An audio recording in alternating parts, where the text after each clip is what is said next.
Hello guys, mga kapatid! Nandito na naman po si Malu de los Santos para po pag-usapan natin about po kay Kuya JJ at Aling Anseng. Ano po?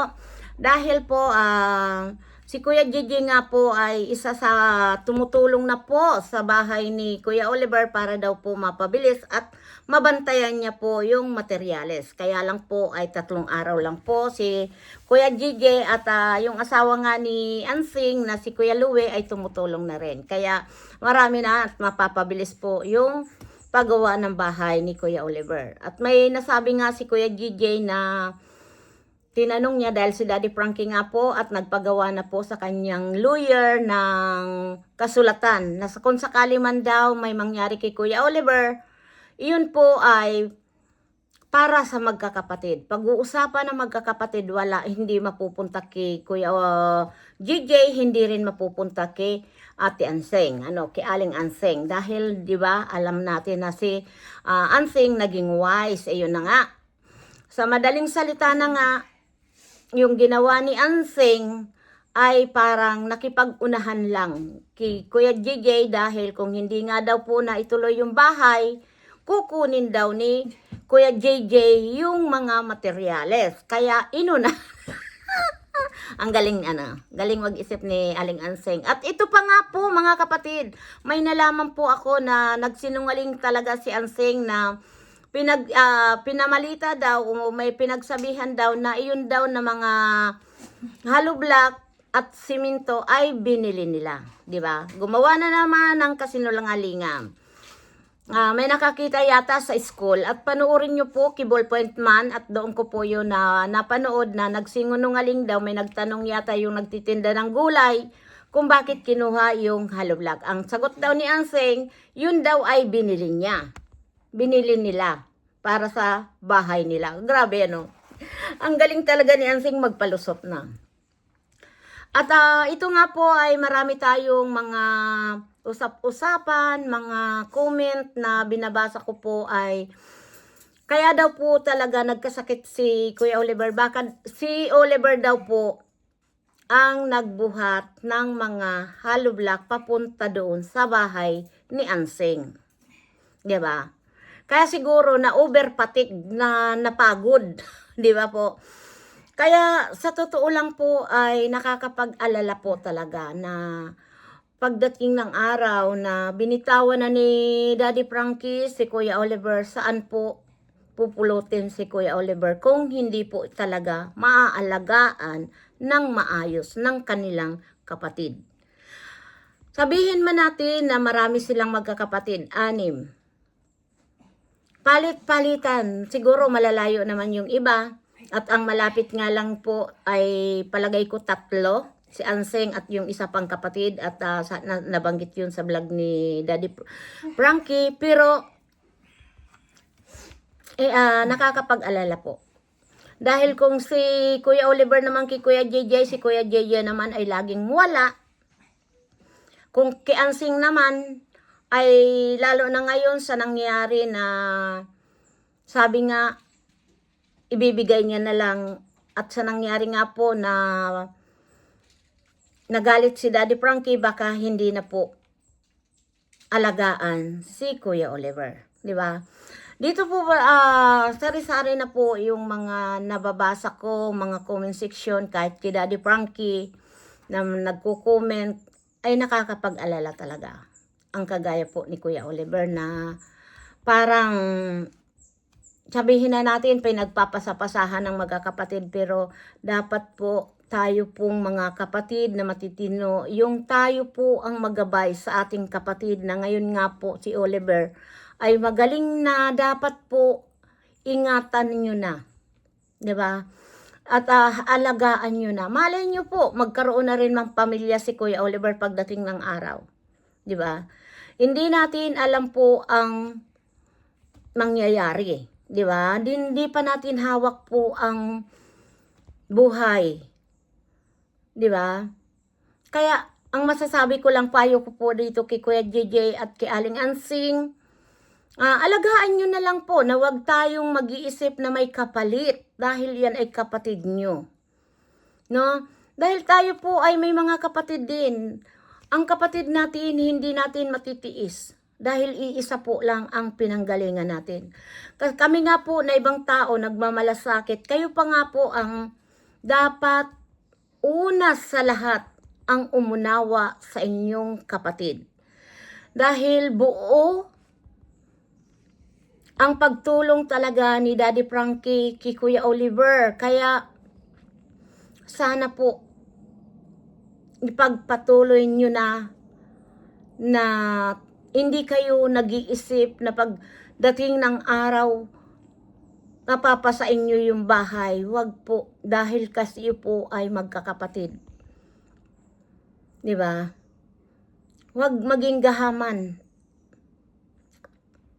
sa lahat ng bagay, Aling Ansing. At ang maipapayo ko lang sa'yo talaga, Aling Ansing, bilang isa, naaawa talaga ako sa'yo sa kalagayan mo dahil hindi mo man lang iniisip yung kalagayan ng kapatid mo. Laging ang iniisip mo yung pang sarili. At sana ikaw naman, Kuya JJ, para sa'yo to, na masasabihin ko, alagaan mo ng maayos ang kapatid. Hindi lang yung mabigyan mo ng pagkain. Kung anong ginagawa mo sa sarili mo, naliligo, nagbibihis, sana ganun din ang gawin mo sa iyong kapatid. Paalalanan mo dahil marunong na rin magbihis, maligo si Kuya Oliver. Basta lagi mong tatandaan, Kuya JJ, kung sakali man ibigay sa'yo ni Ansing si Kuya Oliver, ayusin mo ang buhay ni Kuya Oliver. Huwag yung ganun na nagmistolan pa sa masahol na hayop na hindi napapaliguan, hindi nabibihisan. Sana Kuya JJ, makinig ka. Dahil magawa mo lang yun, ang pagtulong mo sa iyong kapatid, malay mo, di ba? May dumating din sa'yo na 2 baboy, di ba po? Para sa inyong dalawa ni Kuya Oliver. Gusto ko, alagaan mo lang si Kuya Oliver. At wag niyong kung anong nakikita mo kay Ansing, wag ka pong magsilos. Ipakita mo lang yung totoo na Kuya JJ na mabait. Dahil alam ko pong na mabait ka. At alam ko rin po na medyo nagsiselos ka rin. At yun nga po ay narinig ko yung humingi ka ng request kay Daddy Frankie na ano yung kulong-kulong, parang sidecar po yun ng tricycle, hindi ko lang alam. Basta kulong-kulong, baka yung kulong-kulong po yun. Gaya po ng binigay doon sa pamilya Reyes. Siguro ganun po. Dahil para madali daw po. 'Di ba?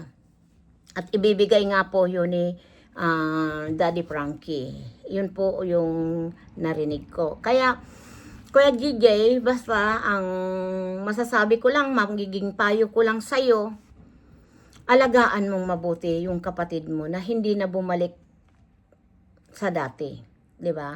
Dahil napakahirap po talaga ang magpagawa ng bahay, mag-alaga ng may mga kagaya ni Kuya Oliver. Mahirap po talaga.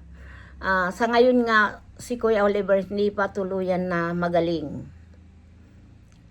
Parang bata pa siya dahil pag kinakausap, ang sinasabi niya lang, opo daddy, opo daddy, opo daddy.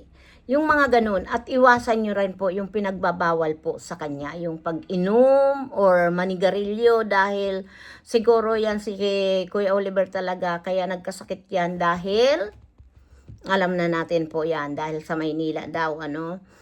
Kaya sana maiwasan talaga po yung paninigarilyo. Nakakatakot nung nagkasakit siya dahil siguro napagod nga. At wag nang utosan ni Ansing na pag-igibin ng 2 timba. Mabigat po yun. makakapagod talaga yung kay Kuya Oliver. Yung magtulong-tulong, magpakain, magano. Pero pagbuhatin ng 2 timba na tubig, wag po, mabigat. Sa kagaya ni Kuya Oliver, hindi pa po yun kakayanin.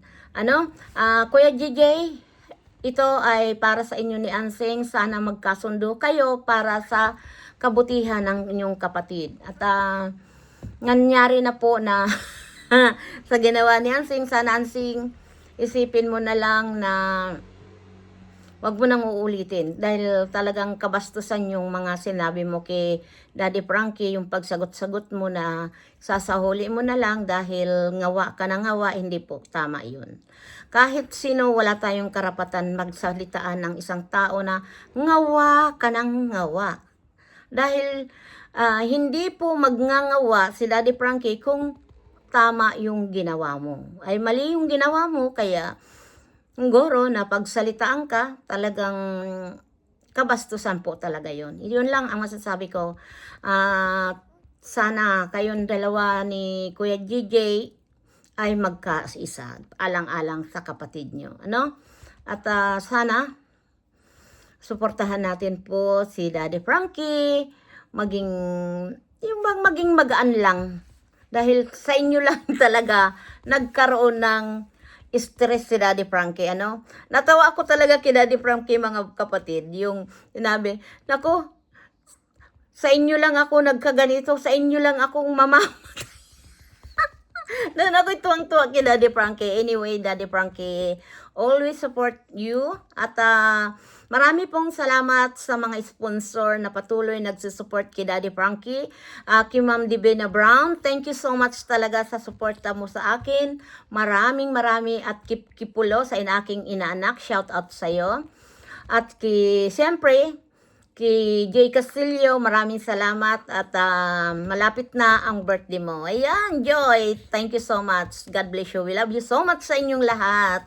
Bye-bye sa aking mga viewers na patuloy talaga pong nagsusuporta kay Malo de los Santos. Marami pong salamat. At Marilyn Agunos po, thank you so much. At kay Patma Mix Vlog, Mari, thank you so much sa inyong lahat. Dahil nandyan lagi kayo sa akin. Alam mo, sa totoo lang, kahit ako po nakapikit, lagi ko pong naiisip po ang tunay talagang nagmahal sa akin mula noon hanggang ngayon. Nandyan si Maril Nagunos, Patma Mix Vlog, Joy Castillo. Grabe po ang suporta nila sa akin. Hindi nila po ako iniwan. Thank you so much. We love you so much, mga kapatid. Bye-bye.